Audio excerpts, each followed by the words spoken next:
So, do I ever fill out these TBR bingo boards that I show you every month?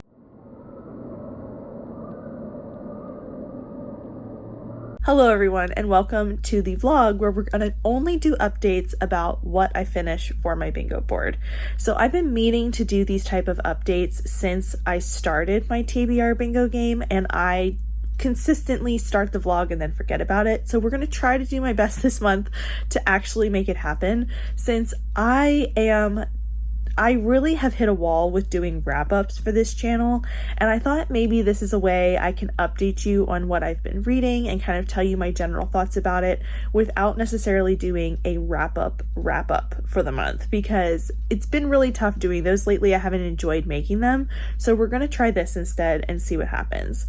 So the bingo board for the month looks like this. It was 25 squares. It had a lot of different prompts on it. If you'd like to see my TBR for the month to see what I have originally planned on plugging into each one of these squares, you can check that out down below. But I have a couple of updates. So first of all, I have finished the Raven Boys graphic novel, which is right over here, and I forgot to pick it up.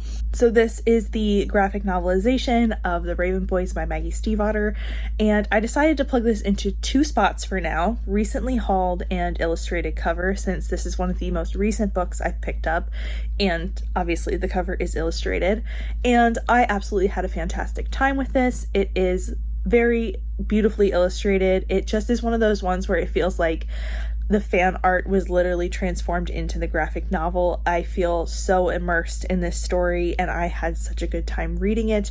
It's gonna get like a 5 out of 5, but I am so incredibly attached to this story. It is one of my favorites of all time that I don't feel like I can really be objective about it anymore, but I loved it to bits, and it fit in 2 squares. Eventually I might add more if I don't read enough books to cover all the squares. Like, there's a few more places that this could fit, but I just went for 2 for now. And then my other update is that I've decided to unhaul a book. So one of my squares was to unhaul one book, and for this I'm going to choose the Fae Queen's Captive, and it's like a dual, it's like half and half, the book flips, and the Captive Merman's Promise. So I read the first 2 in this series. It's the Peculiar Taste series. I picked these up at my local indie bookstore.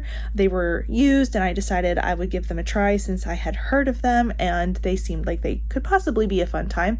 And the first 2 I found okay, I enjoyed and finished, but the second 2 I DNF'd, and now this one, I looked at the reviews and they feel very just middle of the road as far as reviews. So I think I'm gonna unhaul this one, unhaul the whole set really, but this is the one I'm counting since it is on my TBR shelf. But that's my update for the books for now, for the TBR bingo for now. I'm hoping to finish, I have finished Calculated Risk by Seanan McGuire, but I didn't check to see if that could fit on the bingo board, and I'm currently reading Breakout Year by Katie Casey, and I can't put it down. So I will come back with updates about where those fit in, possibly later today, but probably very soon. You're going to see it immediately either way, but for me, it's probably going to be either this afternoon or tomorrow. Hello, it is the afternoon just after I talked to you this morning, and I have finished Breakout Year by Katie Casey. And this book, guys, it's a baseball romance. It's a queer baseball romance about the first baseball player to come out while he's actively playing, and he decides to set up a fake boyfriend so he can learn how to handle the New York sports media, and practice dating with a fake boyfriend before feelings are real. And then the guy that walks in the setup, the interview to be his fake boyfriend, turns out to be this guy that he played baseball with 7 years ago and ghosted him, and they had a connection then, and now they're gonna fake date. And I'm telling you, I was kicking my feet like a little kid the entire way through this book. And then the very last line made me get up and literally do a dance around my room. I was so happy. It was so good. I had such a good time. We discussed a lot of deep stuff in here. We talk a lot about very serious issues in here. We talk a lot about religion and LGBT, because both the main characters are Jewish and gay, and we talk a lot about, coming out and all of those things. but the romance itself, like, there's a lot in here we discuss, and I think it's done really beautifully, but also the romance itself just had me squealing. It was so good. There was so much baseball talk. It was so much fun. It was so much fun to read right now because the one main character that's playing baseball, he gets traded, like, to close out the season. Like, he is traded to try and improve a team to go into the pro season, and that's where we are right now in baseball season when I'm, like, reading this. Like, it's a little earlier than that, but anyway, the point is, it felt very appropriate, seasonally appropriate. So where are we going to put it on the board? Because that's, like, the whole point here. First, I'm going to put it on the baseball romance square because that's, like, a given. I'm also going to put it on the 2025 release square because that's also a given. Like, I could have done that for the Raven Boys graphic novel or for this, but we did it for this one. And then I'm also going to put it on the seasonal square, which are the 2020 and 25 square, which I was hoping to use Deja Brew for, but I don't know if I'm going to read that right now. So I've decided to put Breakout Year there because this is very seasonal. It's like the end of summer, beginning of fall, going, like, it goes through the end of the year. So yeah, it was just excellent, and I had a great time. And that's going to go on my 20 and 25 board too, because it was an arc and I read it and now I have to write a review. I can't wait to shout about this book. I really, really had a good time. Katie Casey does not let me down again. I love her sports romances. They are so good. But yeah, I can't wait to talk about it more. Okay, now I'm going to go read Great Big Beautiful Life because I'm also loving that. I'm here to tell you that I finished Great Big Beautiful Life and I had a good time with it.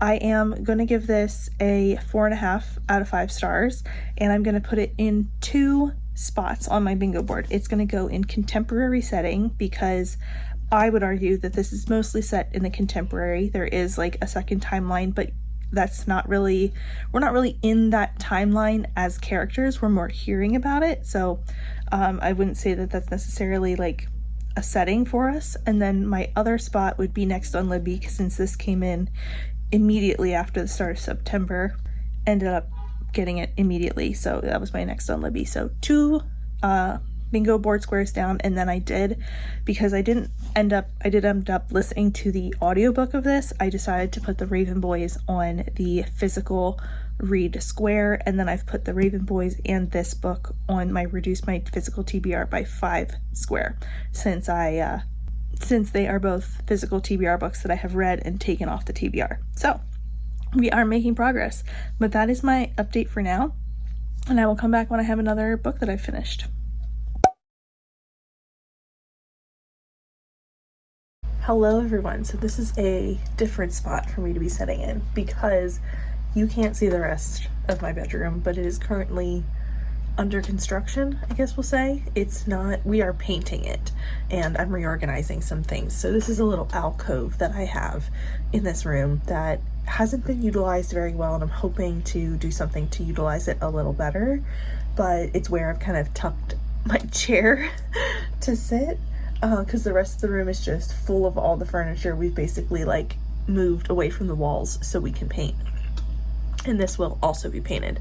But I have 2 updates for you as far as my bingo board. So the first is I finished Magic Binds by Alana Anders. So this is going on my reread square for the month. So that is 1 more down.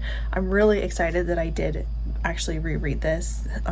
I started this for Mystic for one of the prompts. I think it was like a magical person that, or like an abnormal person, someone who has some kind of ability or skill or something that makes them out of the ordinary, and then they but they wish for a normal life, and that is Kate all over.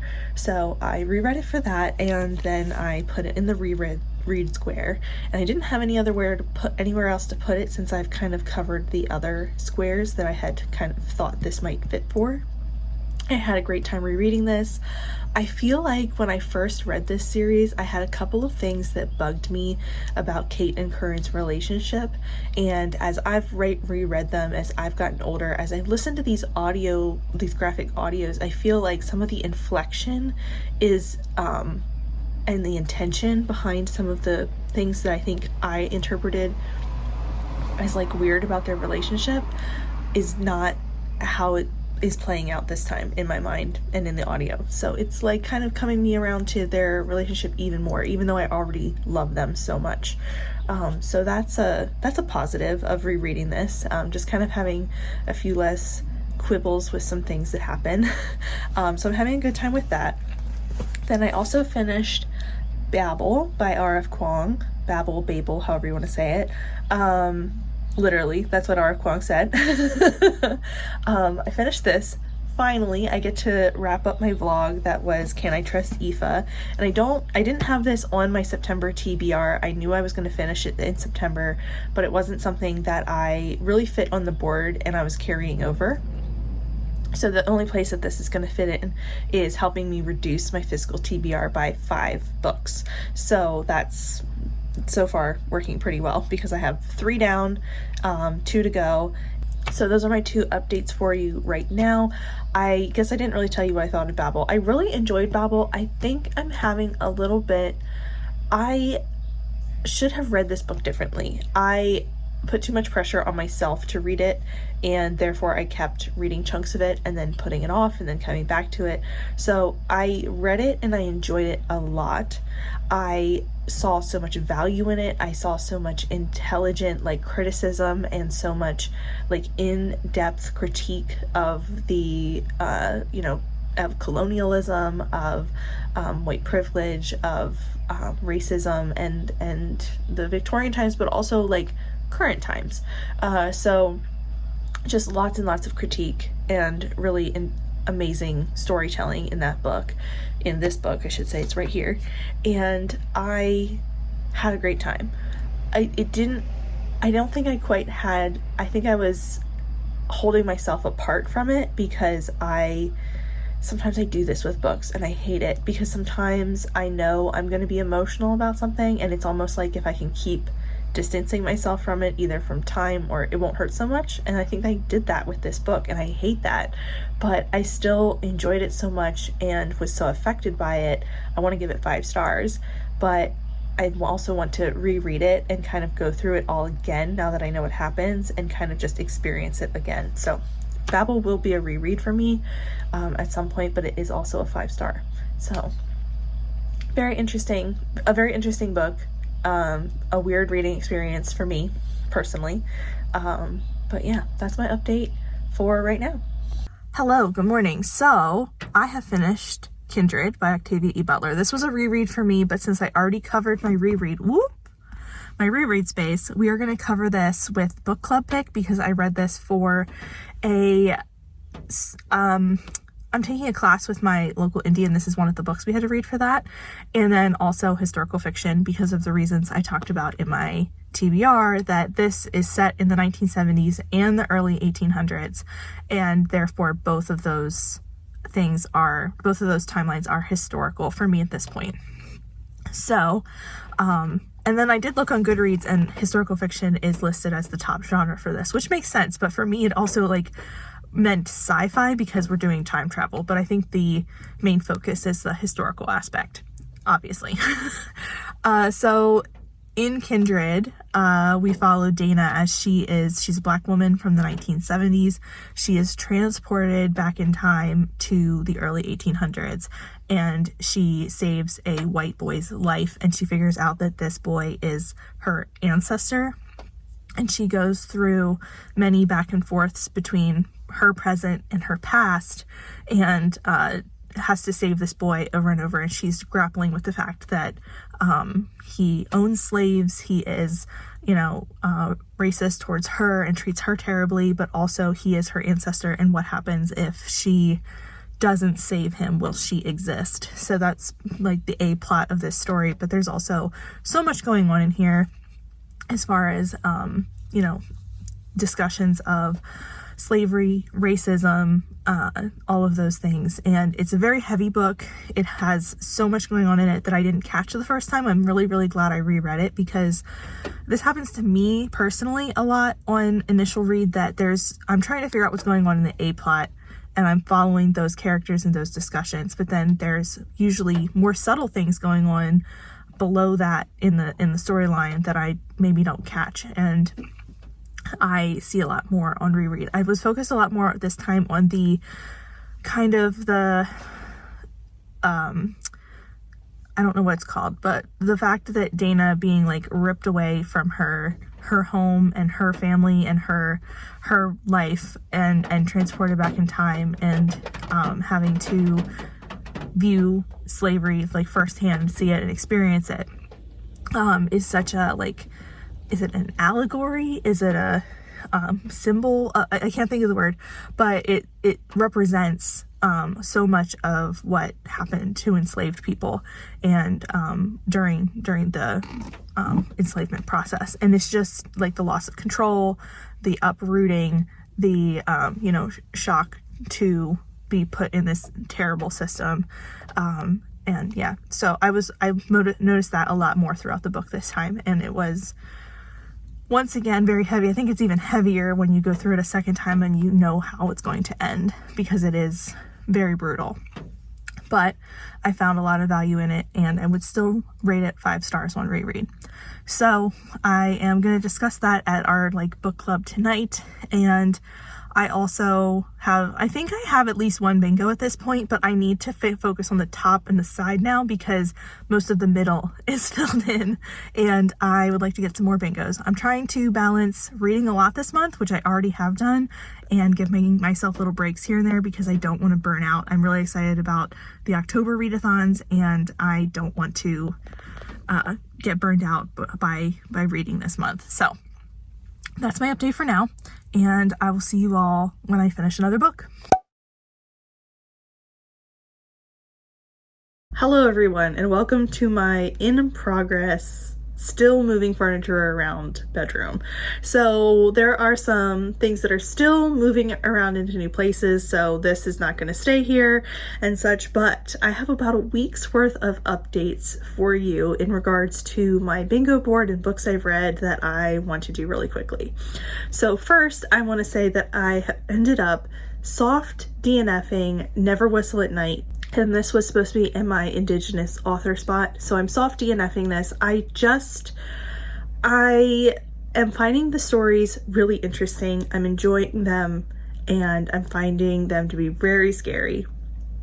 But the library that I'm borrowing this from only has a 2-week borrow span, so I keep running out of time on it. So I borrowed it, at the beginning of September, and I had it for 2 weeks, and then I listened to a couple of the stories, fitting them in amongst other things, and then I had to return it, and then I almost got it back here at the end of September, and I was like, I just don't have time to kind of try to fit these in, because I like to give space to each one of these stories. It's kind of like when I was reading The Mythic Dream earlier this year.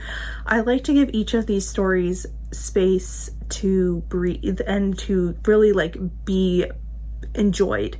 So I don't like rushing through these story collections. So I think I'm going to come back to this. I might end up picking it up physically from my library, or I might buy the audiobook that I can listen to it, because they're good stories.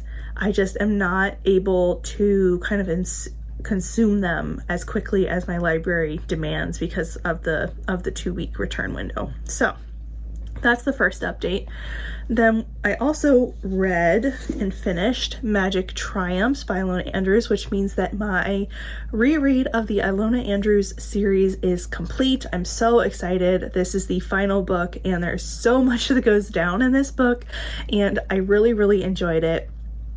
I really think this series ends in such a satisfying way, and I think that really comes across in the fact that any of my ratings later in the series that I didn't have it 5 stars, I've increased to 5 stars. Basically after book 5, I've just given 5 stars to everything because I love it. I love all the intricacies. I love all the little details that carry over from book to book, and how our characters grow and change and evolve, and I just love it. I love this. So now I get to move on to the next little novella series that follows our characters, and I'm really, really excited about that. So this was a good time, and I ended up putting this in the future setting because even though we don't know exactly when this is set, I believe the first reference that Kate makes about the magic coming back to our world is in 2032, so that's still in the future. Then I also ended up reading Dinosaur Sanctuary Volume 3, and this was a really fun time.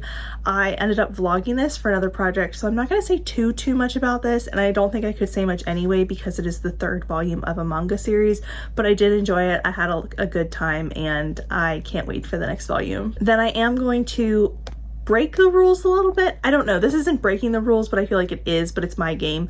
So I drew comic for one of these squares, and I'm gonna end up putting Dinosaur Sanctuary there as a bit of a stretch, even though manga and comics are, I don't really consider them the same things. I do have a manga prompt within the game, but I'm gonna put it there since I won't have anything else similar to cover the square this month. And I did end up reading this and I really enjoyed it, so I will be continuing the series. I can't wait to get to volume 4. Hello everyone and welcome to September 30th. So I'm going to close out the vlog here simply because I'm not going to finish a book today. I am in the middle of a few things. I am going to carry over both The Whispering Night by Susan Dennard. I'm about 50 pages into this, I think. Yeah, about 65 pages into this, and this is the finale for the Luminary series. I did not get crushed by the Susan Dennard books this month. I simply read everything else on my TBR except these two, which is unfortunate because I wanted to read them, but just life got in the way. Mood reading didn't get me to these until the very end of the month, so I'm carrying over Witch Shadow, and then I'm also in the middle of Positive Obsession by Susanna Morris. That's a biography of Octavia E. Butler, and I'm reading Dawn by Octavia E. Butler, so I am in the middle of both of those. So I'm carrying 3 things over, and 2 of those are for this class that I've been talking about a lot that I'm taking at my indie. So like there are ones that are just ongoing in the background. We're taking our time and discussing those and such, and then I am really enjoying this, but I just didn't have time. I started this I think on Saturday or Sunday, and I just didn't have time to get it finished. So at the end of the month, what does my bingo board look like? It looks like this, which is honestly one of the more successful bingo boards that I've had. I have a couple of bingos. I have a lot of the board filled out. I did reduce my TBR by 5 because I unhauled a book and then I read 4 off my TBR. I covered a lot of ground with certain books, but also I have a lot on here that are one-offs that I've only been able to fit into one square. So I'm pretty happy, like, overall, because my stack, I should show you my stack of books that I read this month. It is so big. Like, I love how big my stack is because I've read so much off my physical TBR, or there are things I picked up recently that I had read before they came out, or, you know, I added a book to my collection that I loved. So let's see if I can find a way to show you without the lighting being crap. This is the best I can do, but this is everything that I read, unhauled, DNF'd, you know, reread, whatever this month. And this is a huge stack of books, and I am so pleased with myself. Like, what a month, like what a reading month. And so many of these were great books, as I've told you over the course of this month. So it's been an excellent time. I'm gonna put this down, but anyway, I really hope that this version of a wrap-up has worked for some of you and that you'll find this an okay version of the wrap-up where I talk. I know I have to get a little bit better about like introducing the books and telling you my thoughts. I kind of know some of the updates have been like, oh, this fits here, and I didn't tell you anything about the book. So I'm gonna try to do better with that in the future and make this a little bit more wrap-up style. But I enjoyed this so much more this month. I think it really worked for my reading. It kept me on track with my TBR game, and it shows you some of the results for my TBR game. So I'm excited to do this again in October, and I hope you are too. If you have any thoughts or feelings or want to share anything about the books that I talked about over the course of this month, please let me know down below. If you aren't feeling chatty and you just want to leave me a dice emoji, that's great too. You can always subscribe down there, leave me a like, just let me know you were here. But thank you so much for watching, and I'll see you next time. Bye.